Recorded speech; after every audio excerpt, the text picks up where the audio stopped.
Aujourd'hui, mesdames et messieurs, le hasard va décider des ingrédients de ma pizza. Je vais lancer des dés qui vont correspondre à différentes catégories de la pizza. Le numéro 11, non! Comme la pâte, les sauces, les garnitures, les fromages et chaque face du dé va représenter des ingrédients différents. Les résultats des dés vont créer une pizza aléatoire qui va être potentiellement délicieuse ou abominable. Il y a plus de chances que ce soit abominable. Extrait de moi qui mange ma première bouchée. Oh. Wow! La première catégorie pour construire notre pizza aléatoire douteuse, évidemment, c'est la pâte. Donc, j'ai ici 3 choix de pâtes différentes. En numéro 1, on a la croûte à tarte style maison au beurre. En deuxième position, on a la pâte feuilletée au beurre. Une petite pizza mince pâte feuilletée, ça peut être intéressant. Et en quatrième position, on a la pâte à pizza traditionnelle. Donc, il va y avoir 2 chances sur 4 d'obtenir la pizza classique parce que c'est quand même un choix plus intéressant, je pense. On va tout simplement lancer un dé à 4 faces et le résultat va déterminer la base de notre pizza, tout simplement. J'espère qu'on va avoir des bons résultats. Je vise quand même la pâte classique parce que ça, je suis pas sûr. 3, 2, 1, lancer de D4. On a obtenu 4! Très content, on a obtenu 4, donc c'est la pâte à pizza classique. On peut dire adieu aux versions alternatives étranges de pâte à tarte et pâte feuilletée. On va avoir une bonne base. Il reste encore la sauce, le fromage, les toppings et les huiles et sauces. Il y a tellement de choses qui peuvent mal tourner encore. J'ai ici pour l'occasion une petite plaque à pizza, ça va être parfait pour la cuisson. Mais là, il faut façonner la pâte et j'ai aucune expérience, donc ça se peut que ça tourne mal. Imagine, on crée une pizza révolutionnaire qui va être dans toutes les pizzerias du monde, comme la pizzeria hawaïenne. Est-ce que vous aimez la pizzeria hawaïenne? C'est une création canadienne, grande fierté locale. Je fais semblant que je m'y connais et je lance la pâte comme ça et je l'étire avec mes mains. Je pense que c'est comme ça. Il faut y aller avec les genoux un peu, c'est des mini squats en même temps. C'est pour ça que les pizzaiolos ont des énormes cuisses bien fermes. Dans la sélection d'ingrédients d'aujourd'hui, on a autant des ingrédients sucrés que salés. On peut avoir une pizza aux anchois, M&M et sauce piquante avec fromage de chèvre, banane kiwi, macédoine de légumes et fromage en tranches. Oh! Let's go! Voilà, la pizza est bien étirée, elle est gigantesque. Je vais transférer ça délicatement dans le moule. Délicatement, j'ai bien dit. On commence avec une base solide. Voici le résultat final. Ma pâte à pizza bien étirée et bien colmatée. Regardez ça. Ça, c'est la touche personnelle du chef. On met ça de côté et on passe à la prochaine catégorie, la sauce. J'adore la sauce, c'est la meilleure catégorie, la sauce. J'ai devant moi 8 variétés de sauces différentes de tout genre. On a évidemment en numéro 1, la sauce tomate classique pour pizza. En numéro 2, on a le pesto. En numéro 3, on a la sauce ranch. Ça commence déjà à être un peu plus étrange. En numéro 4, on a la sauce barbecue. Pour avoir une pizza un peu à l'américaine, ça peut être bon avec du poulet, du bacon, des fromages un peu plus charnus. Du ketchup en numéro 5. C'est une sauce tomate en soi. En numéro 6, on a du Nutella, donc une pâte à tartiner chocolatée noisette. Si on roule les bons dés, on peut avoir une pizza dessert. On peut aussi avoir un mélange de dessert et de salé qui va être plutôt douteux. En numéro 7, on a la mayonnaise pour avoir une pizza blanche un peu crémeuse, un peu grasse. En numéro 8, on a la sauce piquante. Ma propre sauce piquante, je pense que ça peut faire une bonne sauce à pizza. Plutôt relevée. Je vais lancer tout simplement un dé à 8 faces. Chaque face représente une sauce du numéro 1 au numéro 8. 3, 2, 1, hop. J'ai 4. J'ai 4. C'est pas si pire, c'est un résultat plutôt satisfaisant, plutôt acceptable. La sauce barbecue. Ça existe dans certains restaurants, une pizza barbecue avec du poulet. Pour l'instant, ça n'a pas trop dégénéré. C'est l'heure de tartiner la sauce barbecue sur notre pizza. Ça sent quand même très bon. Moi, je pense qu'il y a du potentiel. Ça me rappelle notre voyage au Texas. Ça sent le cowboy. Prochaine catégorie, le fromage. Voici les beaux fromages que j'ai choisis pour réaliser notre pizza. On en a 10 différents. En numéro 1, on a la mozzarella à pizza. Mozzarella râpée classique, ça peut être délicieux. En numéro 2, on a la mozzarella fraîche pour avoir une pizza un peu plus raffinée, un petit peu plus sophistiquée à la napolitaine. En numéro 3, on a le fromage bleu d'Auvergne. Quelque chose avec un peu plus de caractère. Pas sûr que ça peut être bon. En numéro 4, on a le brie, un choix crémeux. En numéro 5, on a les bonnes vieilles tranches de fromage cheddar industriel pour un petit côté visuel intéressant. En numéro 6, on a le feta pour les influences grecques. Un peu plus salé, texture un peu plus effriteuse, effritante. En numéro 7, on a le boursin ail et fines herbes, une tartinade un peu plus crémeuse. Je suis pas sûr que ça va fonctionner, ça se peut que ça soit très liquide. En numéro 8, on a la raclette. Ça peut être délicieux. Je sais que c'est très populaire sur certaines pizzas. En numéro numéro 9, on a du fromage de chèvre, beaucoup de personnalité. Et en numéro 10, on a un fromage très ferme et très salé, le halloumi. Un fromage qui fond plus ou moins, ça peut être spécial. Je vais commencer par lancer un dé à 4 faces qui va déterminer combien de fromage on met sur la pizza. Donc on peut en mettre 1, 2, 3 ou 4 différents sur la pizza ou même plusieurs fois le même, c'est possible aussi. 3, 2, 1, 4 fromages! Non. Potentiellement le pire résultat qu'on pouvait obtenir, on va mettre 4 fromages différents sur notre pizza à la sauce barbecue. Maintenant, je vais lancer un dé à 10 faces. Chaque face représente un des fromages en ordre. 3, 2, 1. 3 fromages bleus. Du fromage bleu avec la sauce barbecue. OK. Il nous reste encore 3 autres lancés.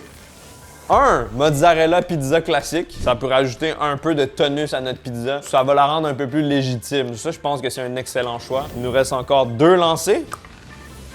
2. La mozzarella fresca. On a mozzarella râpée, mozzarella fraîche, fromage bleu. Ça peut le faire. Et le dernier lancé qui va représenter le dernier fromage de notre pizza fait avec les dés aléatoires. 3, 2, 1, s'il vous plaît. 10. Le 0 représente un 10 sur ce dé à 10 faces. Fromage halloumi, très salé, très ferme, des petites tranches sur le dessus. Ça peut être bien. Donc notre sélection finale, c'est du bleu d'Auvergne, de la mozzarella râpée, de la mozzarella fraîche et du halloumi. Franchement, ça peut être potable. Fromage bleu, sauce barbecue, c'est juste là que j'ai des petits doutes un peu. Toi, t'en penses quoi de ça? Je pense que ça peut être pas trop mal. Mais là, il va y avoir les garnitures et c'est là que tout peut très mal tourner parce qu'il y a 20 garnitures différentes, incluant des fruits, incluant des poissons très forts et plein d'autres choses. Disposons nos fromages allègrement. Je vais commencer avec une base de mozzarella râpée. Si jamais il y a un propriétaire de pizzeria qui me regarde actuellement, s'il vous plaît, à la fin de la vidéo, intégrez cette pizza dans votre menu. Je pense que ça peut faire fureur. Le fromage est bien disposé de façon égale. On veut pas trop en mettre parce que sinon...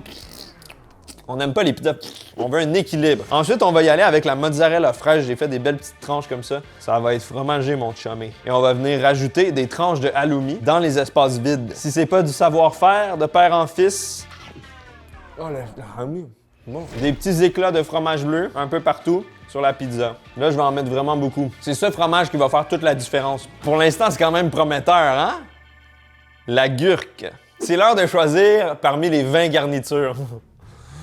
Voici les 20 garnitures qui vont peut-être se retrouver sur notre pizza. On a des ananas, des pepperonis, des bananes, des piments très forts, des M&M's, des cornichons, des kiwis, des sardines, des olives, des fèves au sirop d'érable, des anchois, du saumon fumé, du bacon, des frites, de la macédoine de légumes, des pépites de chocolat, des guimauves, de la salade, des huîtres fumées, des saucisses hot dog et du bacon.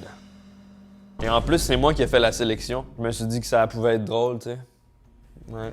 On va commencer par rouler un dé à 6 faces pour déterminer le nombre de garnitures qu'on va mettre sur la pizza. Donc, on peut en mettre une autant que 6. Et ensuite, on va rouler le dé à 20 faces pour avoir les garnitures numérotées de 1 à 20. Vous commencez à comprendre le concept, j'espère, là, hein? J'essaie de bien l'expliquer, mais on roule des dés, man, puis ça fait ça, puis après, tu manges ça, tu compris? Alright.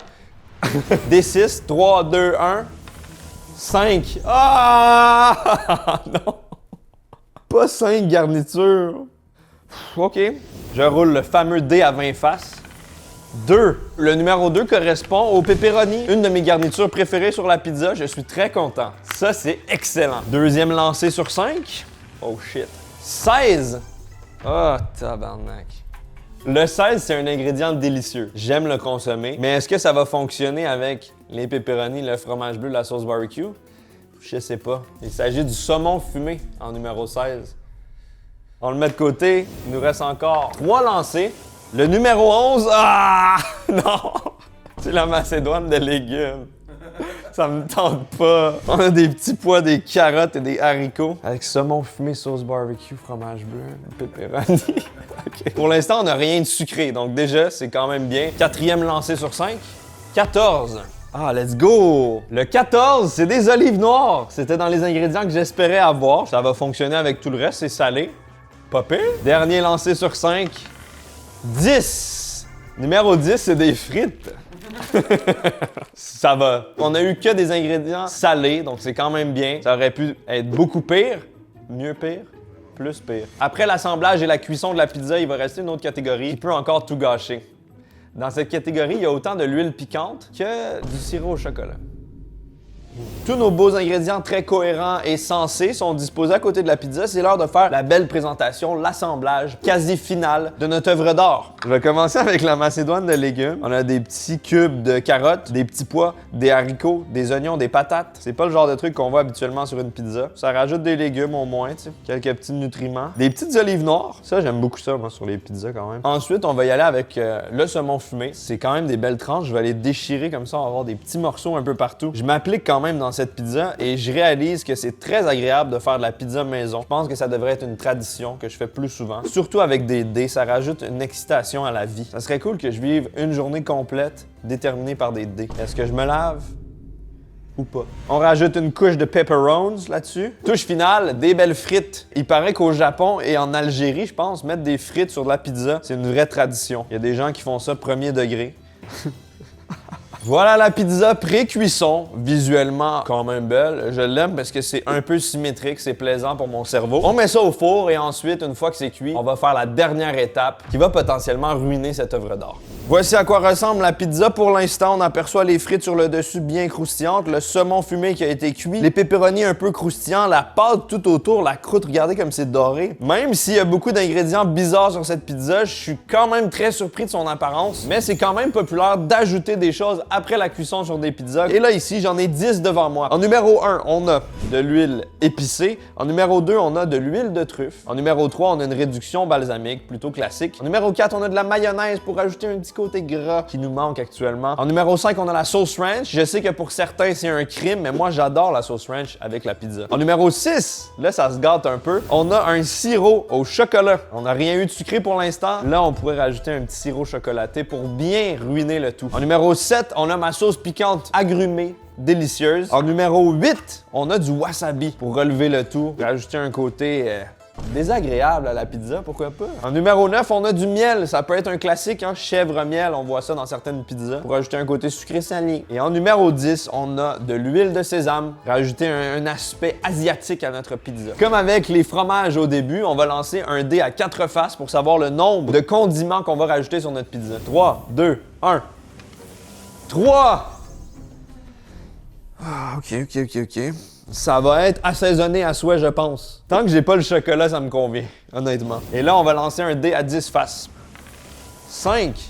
La bonne sauce ranch là-dessus, là. Macédoine. Deuxième condiment. 9. Du miel. Miel ranch, ok, pourquoi pas.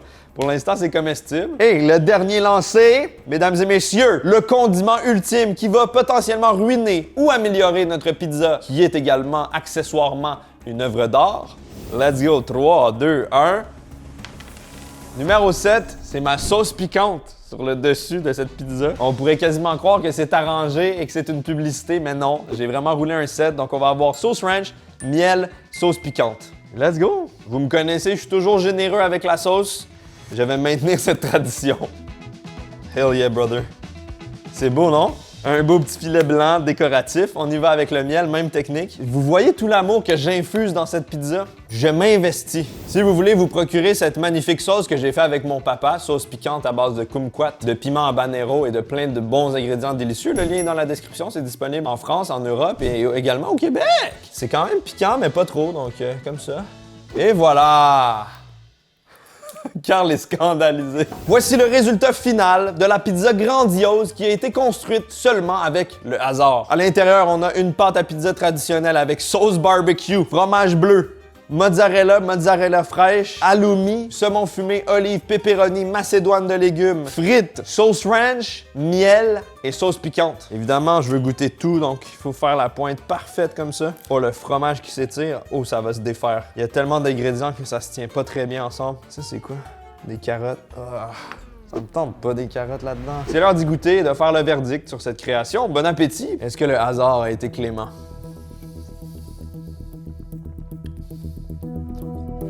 Ah, l'olive et le miel. Wow! J'ai l'impression que cette pizza représente la sensation du cerveau quand on est sur TikTok.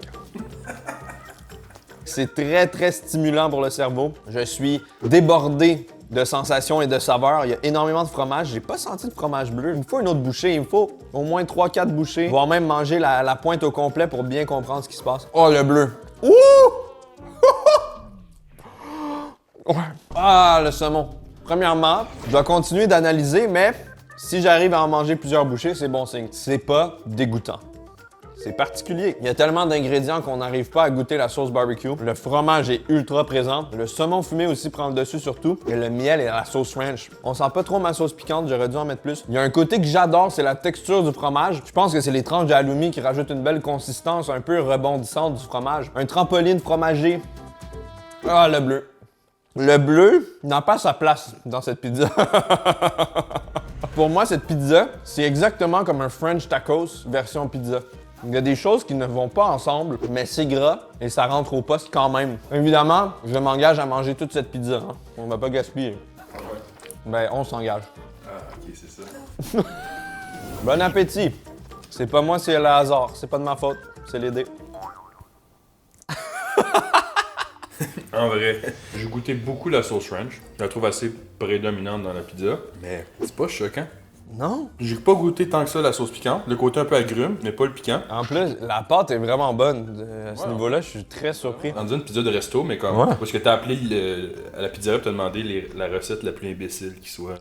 Exactement. Ça vient renforcer ma théorie que c'est pratiquement impossible de rendre une pizza mauvaise. Les bases de la pizza sont tellement solides que ça ne peut pas être ruiné. Le mix ranch barbecue, c'est bien, ça mélange bien ensemble. Puis, on va être en désaccord là-dessus. Le fromage bleu, Oh! c'est bien. Le côté un peu crémeux, là, franchement. C'est niaiseux, moi je trouve ça super bon. That's it! Mais aussi le 3 milliards de grammes de fromage aussi, qui aide aussi quelque part. Ta note sur 10 de cette pizza aléatoire. Moi je m'attendais à ce que ce soit pas dégueulasse, mais pas bon. Puis là, je serais capable de la manger. Donc pour moi, un bon 8 là, facilement. Ouh! À commercialiser, oui ou non? Pour la joke, oui. Ah, je suis d'accord. Moi, je donne aussi une note de 8 sur 10. Je trouve ça étrangement bon. Ça fait consommer des légumes sans s'en rendre compte. Faites ça pour vos enfants qui ont de la misère à manger des légumes, là. Ils vont capoter. Carl est autant d'accord que moi pour dire que cette pizza est une réussite. Je vous invite à la reproduire. Mentionnez-moi sur Instagram, dans vos stories, je vais regarder ça. Je veux vous voir déguster cette pizza, je veux vous voir créer cette pizza. Tout le monde doit vivre cette expérience. Dites-moi si vous voudriez des déclinaisons de ce concept, que ce soit des hamburgers, des sandwichs, des pâtes. Il y a 50 000 façons de manger avec des dés. J'espère que cette vidéo vous a plu. Prenez soin de vous et je vais rouler un dé pour la fin. J'ai eu un 2. Au revoir.